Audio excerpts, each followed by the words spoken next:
NCERT science class 9, तो हम लोग चैप्टर नंबर 9 देखेंगे जो कि हमारा ग्रेविटेशन है। क्लास नंबर 1 देखते हैं। तो आपको क्लास 11th में और अच्छे से इसको डिटेल में स्टडी करना है, तो हम लोग नॉर्मल लेवल पे देखेंगे क्लास 9 में क्या चाहिए। तो हमने चैप्टर 8 में देखा था कि फोर्स क्या करता है, स्पीड को चेंज करता है और डायरेक्शन को चेंज कर सकता है। ठीक है, साइज और शेप को भी चेंज कर सकता है, पर यह स्पीड और डायरेक्शन लेते हैं। अब एक यहाँ पर एग्जांपल दिया NCERT में। मान लीजिए यहाँ पर हम लोग एक रस्सी से, मतलब यहाँ पर एक धागा है, इससे जो स्टोन है उसको चारों तरफ घुमा रहे हैं। ठीक है, यहाँ पर ये हमारे पास स्टोन है और हम लोग क्या करें, इसको चारों तरफ घुमा रहे हैं। तो जब चारों तरफ हम लोग इसको घुमाएंगे तो यहाँ पर ये इस डायरेक्शन में घूमता जाएगा। ठीक है, तो a stone describing a circular path with a velocity of constant magnitude. तो वेलोसिटी का मैग्नीट्यूड कांस्टेंट है, लेकिन हम लोग देख सकते हैं डायरेक्शन अलग होते जाएगा। ठीक है, तो वेलोसिटी एक वेक्टर क्वांटिटी है, तो अगर डायरेक्शन अलग है तो मतलब वो चेंज हो गई है, वेलोसिटी चेंज हो गई। तो स्टोन सर्कुलर पाथ में है, it changes direction at every point. तो चेंज इन वेलोसिटी, चाहे मैग्नीट्यूड कांस्टेंट है, पर क्योंकि ये वेक्टर क्वांटिटी है तो मैग्नीट्यूड और डायरेक्शन दोनों होगा, और कोई भी एक चेंज कर जाए तो वेलोसिटी चेंज माना जाएगा। कोई भी एक चेंज कर जाए या दोनों चेंज कर जाए। तो यहाँ पर मैग्नीट्यूड तो चेंज नहीं कर रहा है, पर क्योंकि डायरेक्शन चेंज कर रहा है तो चेंज इन वेलोसिटी माना जाएगा। तो चेंज इन वेलोसिटी एक्सेलरेशन होता है, और एक्सेलरेशन किसी फोर्स के कारण होता है, तो यहाँ पर फोर्स लग रहा है। The force that causes this acceleration and keeps the body moving along a circular path is acting towards the center. इसको हम लोग सेंट्रीपेटल फोर्स कहते हैं। ठीक है, सेंट्रीपेटल फोर्स जो सेंटर की तरफ लग रहा है। In the absence of this force, the stone flies off along a straight line. तो अगर मान लीजिए यहाँ पर हमने एक पॉइंट पे आगे थ्रेड को कट कर दिया या फिर लीव कर दिया, तो पॉइंट सीधे जहाँ पर जिस पॉइंट पे हमने छोड़ा है उसी से सीधे टेंजेंट की तरफ आगे चला जाएगा। ठीक है, क्योंकि सेंट्रीपेटल वो फोर्स हट गया, तो stone will go flying in the straight line, flies off along a straight line. This straight line will be a tangent to the circular part. Tangent होगा। अब ये टेंजेंट है, इसका कॉन्सेप्ट बहुत ही इंपॉर्टेंट होता है मैथ्स में स्पेशली, और साइंस में भी, फिजिक्स में।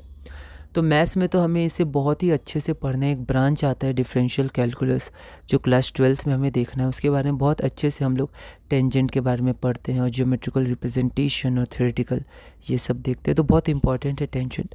और सर्कल्स में भी हमें 9th-10th में इसको पढ़ना है बेसिकली, सर्कल्स में, और 11th-12th में भी देखना है। मतलब एडवांस तो हम लोग को 11th-12th में देखना है बेसिकली, 12th में जब टेंजेंट के बारे में। वैसे जो सिंपल नॉलेज है वो हम लोग को हायर क्लास में 9th, 10th, 11th, 12th इन सब में देखते रहना है। ठीक है, तो यहाँ पर टेंजेंट क्या होता है, a straight line that meets the circle at only one point is called the tangent to a circle.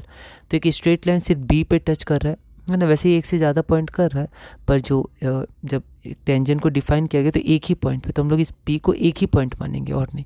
फिर ये एक टेंजेंट हो जाएगा, यहाँ पर अगर हम हल्का सा टच करा दें तो ये टच कर रहा है।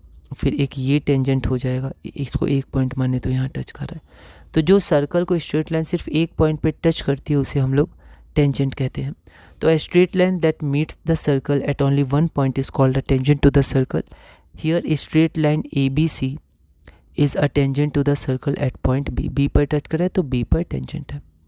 ठीक है, इसके बारे में कुछ 9th और 10th में हमें कुछ प्रॉपर्टीज़ भी पढ़नी है टेंजेंट के बारे में, तो ये इंपॉर्टेंट कॉन्सेप्ट होता है मैथ्स का।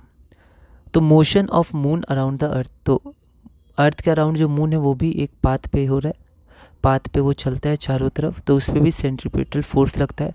और ये फोर्स कौन प्रोवाइड करता है, तो force of attraction of earth, earth provide करता है। ठीक है, क्वेश्चन है, अ falling Apple is attracted towards the earth. तो यहाँ पर जो फॉलिंग एप्पल है वो अर्थ की तरफ अट्रैक्ट होता है। Does the Apple attract the earth, तो क्या अर्थ को एप्पल भी अट्रैक्ट करता है, और अगर ऐसा करता है तो अर्थ एप्पल की तरफ मूव क्यों नहीं करता भाई। तो एक बेसिक क्वेश्चन है, ऐसा क्यों होता है या क्यों नहीं होता है। तो थर्ड लॉ ऑफ मोशन हमने पढ़ा था, उसके अनुसार the Apple does attract the earth. तो जो एप्पल है वो भी अर्थ को अट्रैक्ट करता है।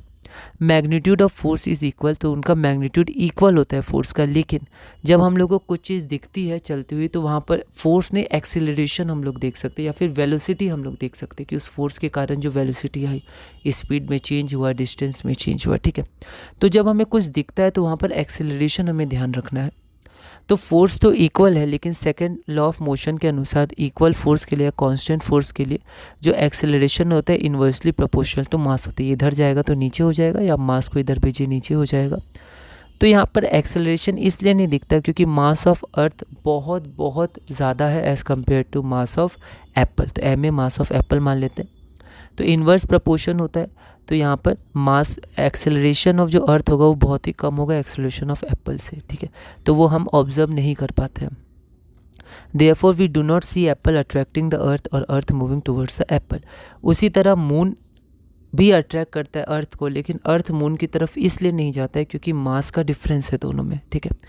लगभग 100 टाइम्स के आसपास का डिफरेंस है, 10⁻24 और 22। एक क्वेश्चन भी है एनसीईआरटी में। तो mass of earth is greater than mass of moon, therefore acceleration of earth is less than acceleration of moon, hence the earth does not move towards the moon. उसके बाद the sun and the planets. तो जो planets होते हैं वो सन के चारों तरफ जाते हैं, तो उनके बीच में भी एक फोर्स होता है।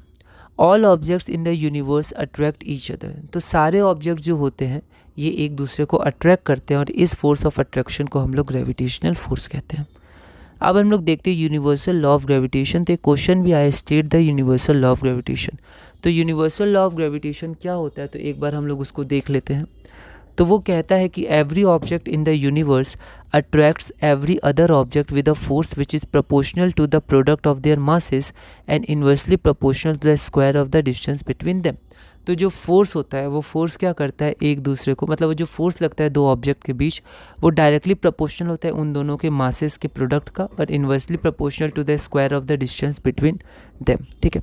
और वो जो फोर्स होता है फोर्स की एक डायरेक्शन भी होती है, तो the force is along the line joining the centres of the two object. तो दोनों के सेंटर को जॉइन करने वाली लाइन के अलॉन्ग होता है। मान लेते हैं ए और बी हमारे पास दो ऑब्जेक्ट है, ए का मास कैपिटल एम है और बी का मास स्मॉल एम है, ये मास हो गया। तो जो टू ऑब्जेक्ट्स हैं ए और बी उनके मास दिए हुए हैं। डिस्टेंस हमारे पास स्मॉल डी है बिटवीन ए एंड बी, ए और बी के बीच में डिस्टेंस डी है, ठीक है। तो यहाँ हम लोग देखते हैं let the force of attraction between A and B B F. तो मान लेते हैं ए और बी के बीच में जो फोर्स ऑफ अट्रैक्शन है वो हमारे पास कैपिटल एफ है। तो यूनिवर्सल लॉ ऑफ ग्रेविटेशन के अनुसार जो फोर्स होगा वो डायरेक्टली प्रोपोर्शनल होगा प्रोडक्ट ऑफ मासेस, तो m into M, and inversely proportional to the square of distance between them. तो उनके बीच में डिस्टेंस d है तो उसका स्क्वायर d स्क्वायर हो जाएगा। तो इन दोनों को कंबाइन करेंगे तो f is directly proportional to m into M divided by d square. Constant of proportionality अगर इक्वल टू में हम लोग इसको चेंज करेंगे तो एक कांस्टेंट ऑफ प्रोपोर्शनलिटी आ जाएगा जिसे हम लोग कैपिटल जी कहते हैं। ये जो जी है वो है कांस्टेंट ऑफ प्रोपोर्शनलिटी, इसे हम लोग यूनिवर्सल ग्रेविटेशन कांस्टेंट भी कहते हैं। तो यहाँ पर मान लेते हैं ए और बी हमारे पास दो ऑब्जेक्ट हैं, यहाँ पर उनका सेंटर है, उसके बीच में ये लाइन है, इनके बीच में डिस्टेंस डी है। तो ए बी को अपनी तरफ खींच रहा है और बी ए को अपनी तरफ खींच रहा है, ठीक है। फोर्स हो जाएगा G M M by D square. The gravitational force between two uniform objects is directed along the line joining their centres. तो उनके सेंटर्स के बीच में जो लाइन है उसके अलॉन्ग होता है, ठीक है। आगे देखते हैं। तो यहाँ पर हमारा फोर्स क्या है G M M by D square. इसको हम लोग कन्वर्ट करके लिख सकते हैं कैलकुलेशन से, मतलब ऐसे थोड़ा मैनिपुलेट करेंगे तो जी बराबर F D square by M M. ऐसा यूनिट क्या हो जाएगा इसका, तो ऐसा यूनिट ऑफ फोर्स जो न्यूटन होता है, डिस्टेंस है तो मीटर स्क्वायर और दोनों मास है तो केजी केजी। तो न्यूटन मीटर स्क्वायर पर केजी स्क्वायर और वैल्यू ऑफ जी क्या हो जाएगा, तो वो हो जाएगा 6.673 इंटू 10⁻⁻11 न्यूटन मीटर स्क्वायर पर केजी स्क्वायर। यहाँ पर अगला हम लोग देखते हैं importance of the universal law of gravitation. So the universal law of gravitation successfully explain some phenomena such as. तो कुछ फेनोमेना एक्सप्लेन करता है जैसे the force that binds us to the earth. तो फोर्स जो हमें बाइंड करता है अर्थ से, तो universal law of gravitation explain करता है। The motion of the moon around the earth. तो जो मून का मोशन है अराउंड द अर्थ उसको भी एक्सप्लेन करता है। The motion of planets around the sun. तो जो प्लैनेट्स का मोशन है अराउंड द सन उसको भी एक्सप्लेन करता है। अगला the tides due to the moon and the sun. तो जो टाइड्स होते हैं मून और सन के कारण उसको भी ये एक्सप्लेन करता है। एक क्वेश्चन हम लोग देखते हैं, the mass of the earth is इतना and that of moon is इतना। If the distance between earth and the moon is इतना, calculate the force exerted by earth on moon, take g is equal to इतना। NCERT in text है, direct question है, एक बार आप इसको try करिए। तो यहाँ पर सबसे पहले गिवन देख लेते हैं। मान लेते हैं अर्थ है तो उसको एम ई से रिप्रेजेंट करें, एम एम से करें ताकि हम लोग ई और एम से समझ जाएं ये अर्थ का मास है, ये मून का मास है। मास दिया हुआ है यूनिट के साथ लिखेंगे, मून का मास दिया है, डिस्टेंस दिया। अब देखिए हम लोग मीटर में डिस्टेंस ले लेते हैं, सब एसआई यूनिट में लेते हैं क्योंकि सब एसआई यूनिट में हमारे पास है। जी भी ले लिया तो एसआई यूनिट में कन्वर्ट कर दिया। फाइंड क्या करना है, force exerted by the earth on the moon. तो फोर्स होता है ग्रेविटेशनल कांस्टेंट जी, m1 m2 या me या mm हो गया, दोनों ऑब्जेक्ट का mass divided by d square. From universal law of gravitation values put की तो आंसर आ गया 2.02 into 10⁻20 Newton. Therefore the force exerted by the earth on the moon is 2.02 into 10⁻20 Newton. अगला हम लोग देखते हैं state the universal law of gravitation. तो हमने ये देखा था जब पढ़ा था, तो ये हम लोग कर चुके हैं, एनसीईआरटी इन टेक्स्ट का क्वेश्चन था अनसॉल्व। तो इसी के साथ हमने क्लास नंबर 1 पूरा किया। क्लास नंबर 2 में हम लोग और आगे बढ़ेंगे और धीरे धीरे हम लोग इस चैप्टर को पूरा करेंगे।